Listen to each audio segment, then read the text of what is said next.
Hi, I'm Andy Levison. Welcome to video number 5 of 10 in this Quick Start Instructional series, where I'll be going over the basics of recording video with Staten Island Community TV's new Canon XF400 professional 4K camcorders.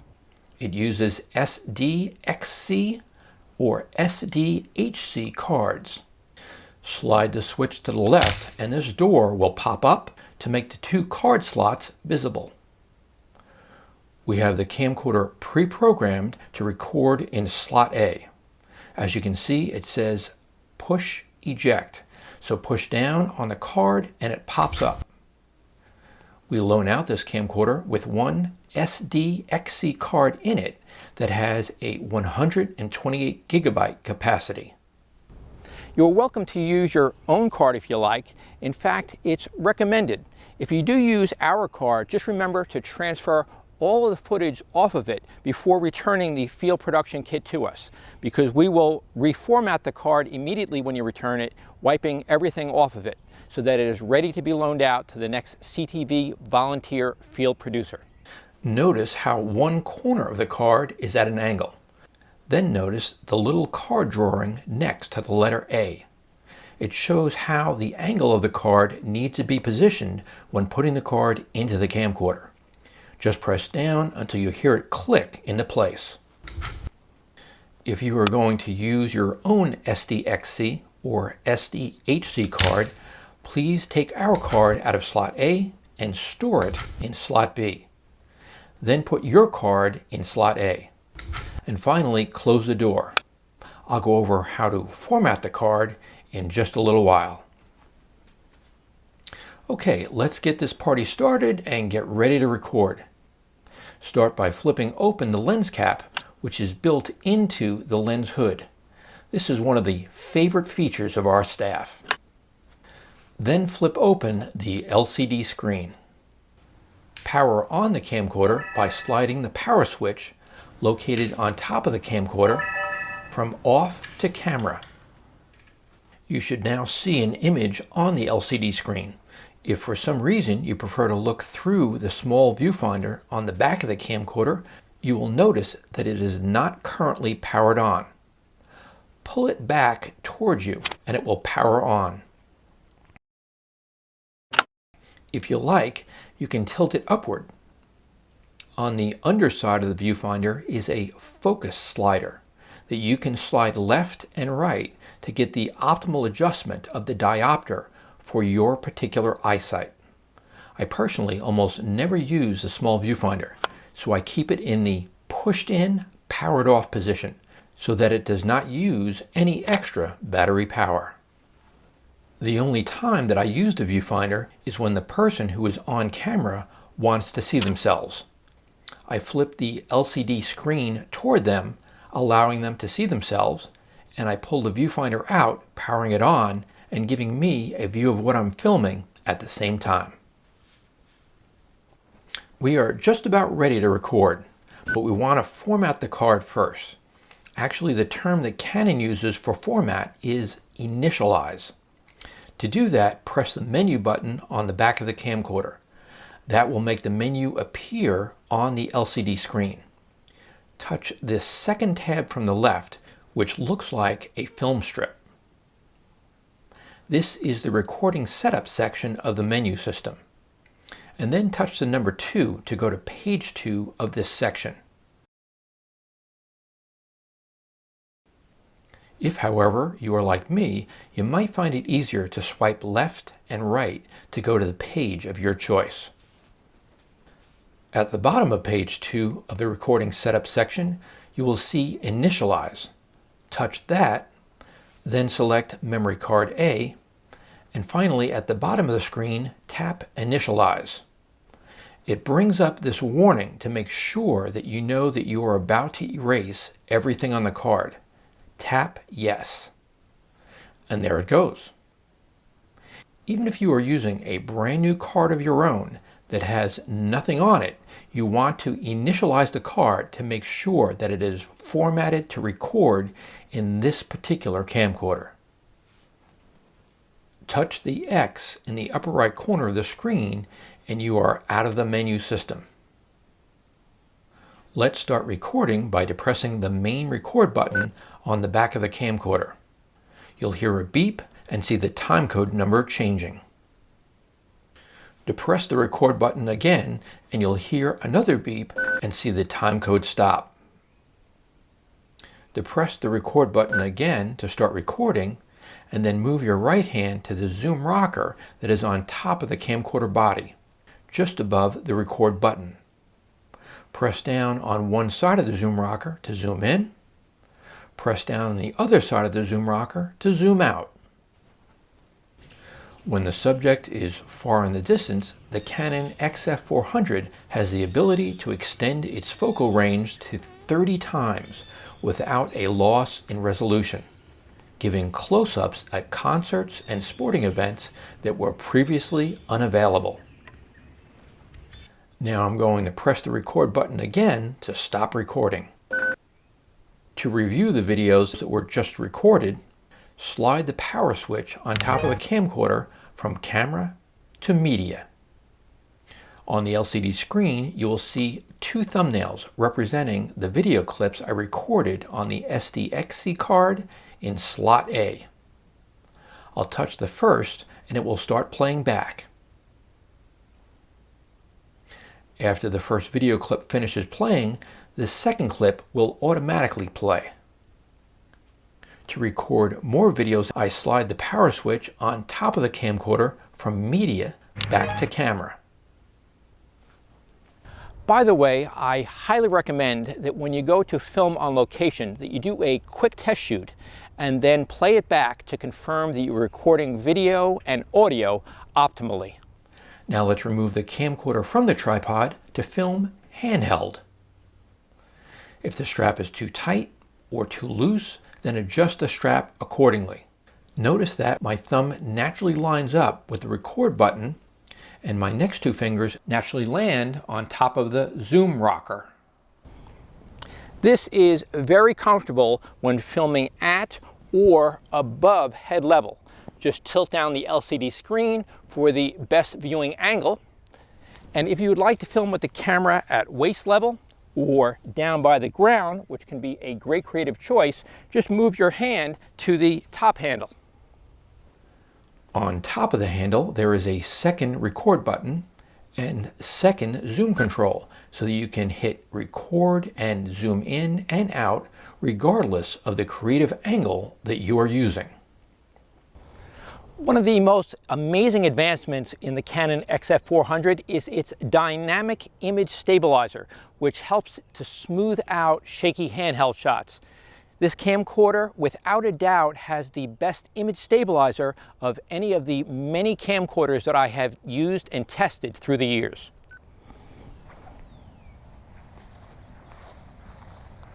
Notice the huge difference the dynamic image stabilizer makes versus using no image stabilizer.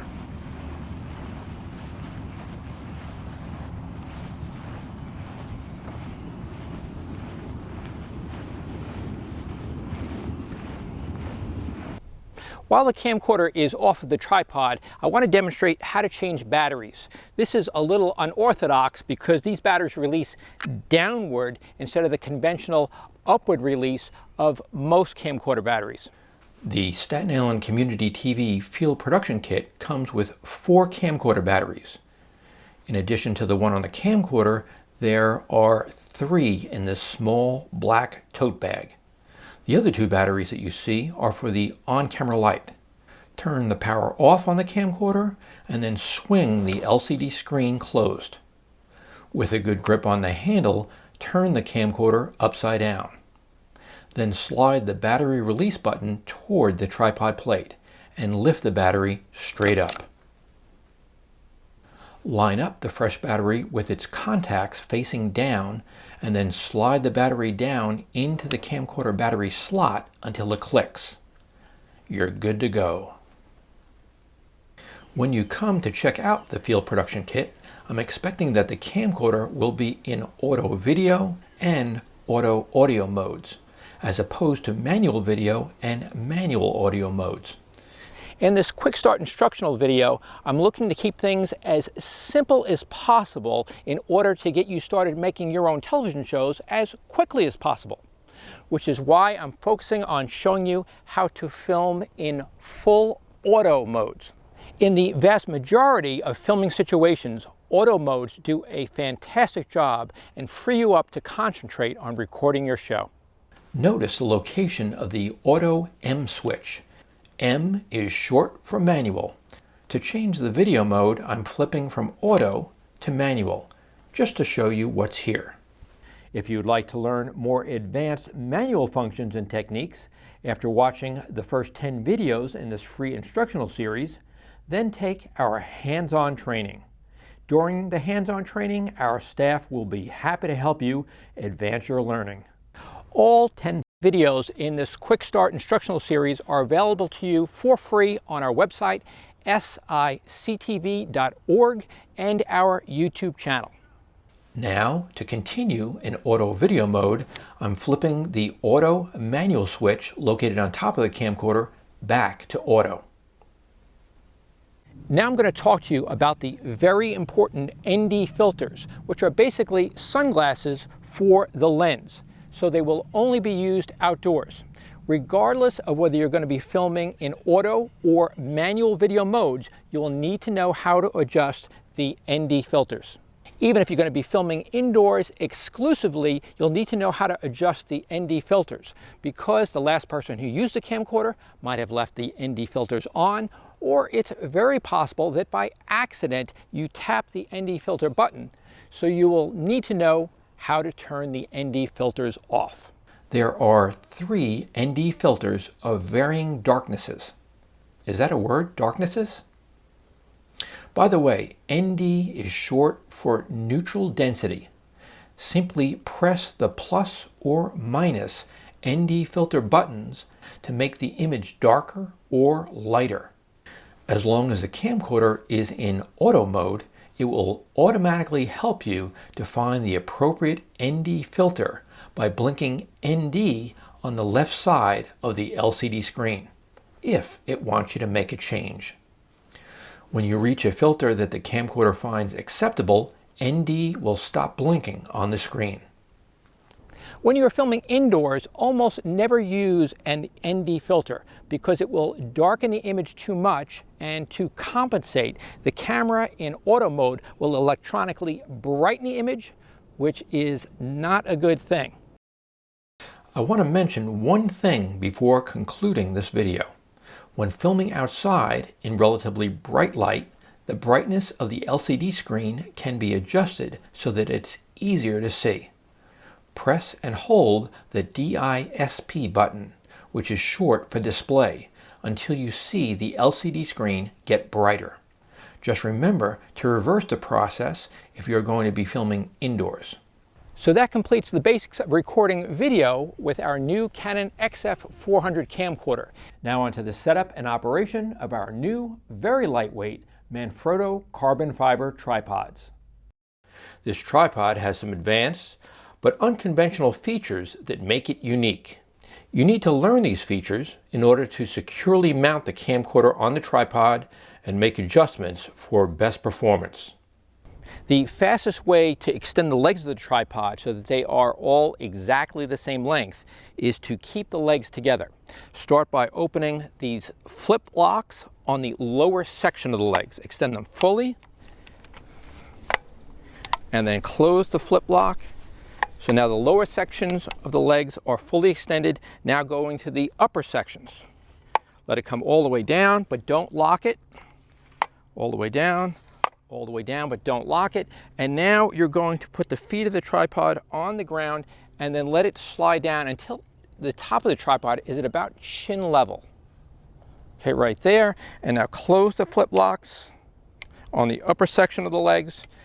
And now we are sure that all 3 legs are the identical length. Next, we're going to swing the arm of the tripod out to about 45 degrees. Make sure that these little teeth that are up here interlock so that they are meshed together and engage.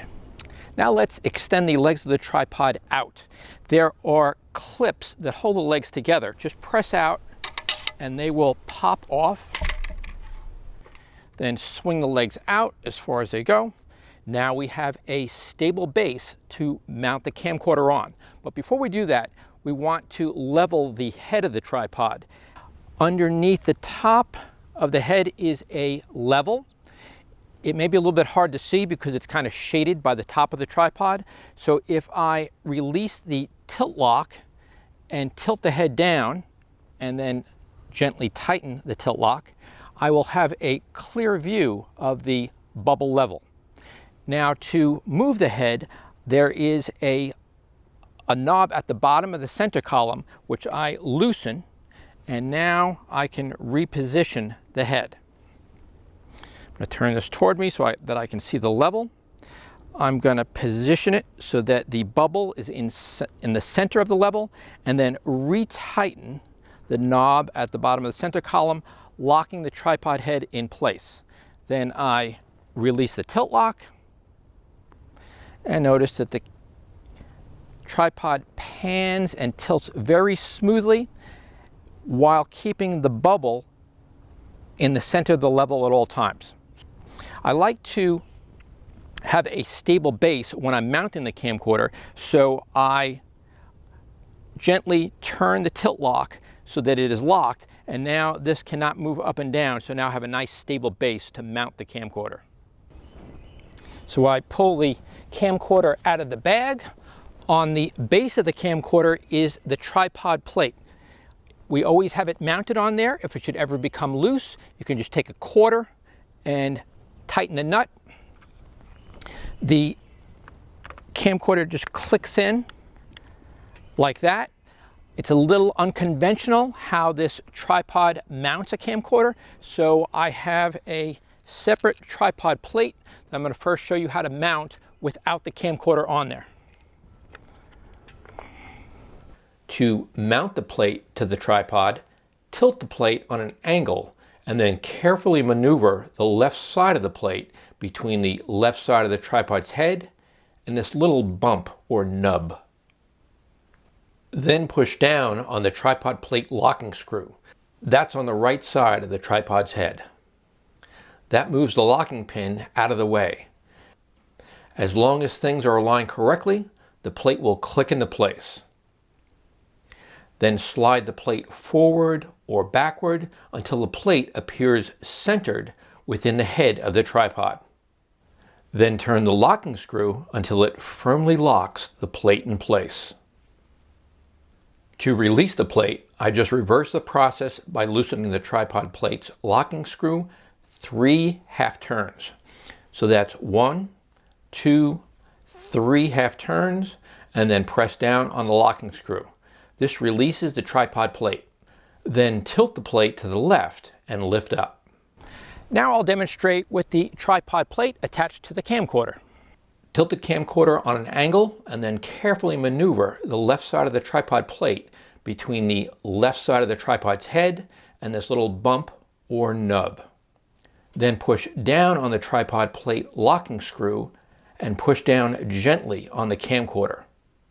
As long as things are aligned correctly, the camcorder will click into place. Then slide the camcorder forward or backward until the plate appears centered within the head of the tripod. Then turn the locking screw until it firmly locks the camcorder in place. Take a firm grip on the top handle of the camcorder and shake it to make certain that the camcorder is securely mounted to the top of the tripod.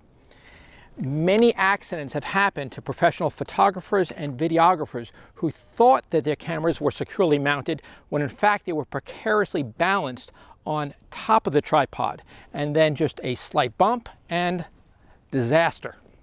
So now I have 2 tripods set up, my personal older one and the new SICTV tripod. If you are experienced with professional video tripods, you know that it is unconventional to mount the camcorder from the top like this. It is much more common that the camcorder slides in from the back, like on my older tripod. I just want to mention this because you will not be able to do that sliding in from the back motion with the new tripod. It simply won't go. When panning and tilting a professional video tripod, you will notice that there is a certain amount of drag or resistance that is very helpful to smooth out the camera's movements. Our new tripods have a fixed amount of drag built into them, which I think is perfect for lightweight cameras that this tripod is designed for, like this one. My older tripod, which is designed for heavier cameras, has drag adjustments available, but at the expense of being much heavier. Given the choice, I would much prefer working with the lighter, simpler model than having to lug around a much heavier one. I just want to mention that our new tripod has a fixed amount of drag and it's not adjustable, so that you know not to use the pan lock or tilt lock to try to increase the amount of resistance built into the tripod. These are locked, so they're meant to be completely on, locked, or off. If you try to use them to slightly tighten them so that you're adding resistance, they're not designed for that, so damage will occur. The major cause of damage to our tripods through the years has been moving the tripod's head with the pan and or tilt locks engaged. And just like driving a car with the parking brake on, there will be scraping that damages the internal parts. Thereafter, the tripod will provide jerky movements that look very amateurish and never be able to pan and tilt smoothly again. We need to use these tripods for many years to come for our volunteer producers, so we need to take really great care of them. Now let's briefly go over the maximum and minimum height adjustments that you can make to the tripod for your individual filming needs. To get the tripod into its maximum height, loosen this knob at the top of the legs and raise the center column as high as it will go. Then tighten the knob to lock the tripod at its maximum height. You can tilt the camcorder's LCD screen down to you for the best viewing angle. A minimum tripod height can be achieved by first removing the camcorder, bringing the tripod's legs together, and then lowering the legs' position until they are fully compressed.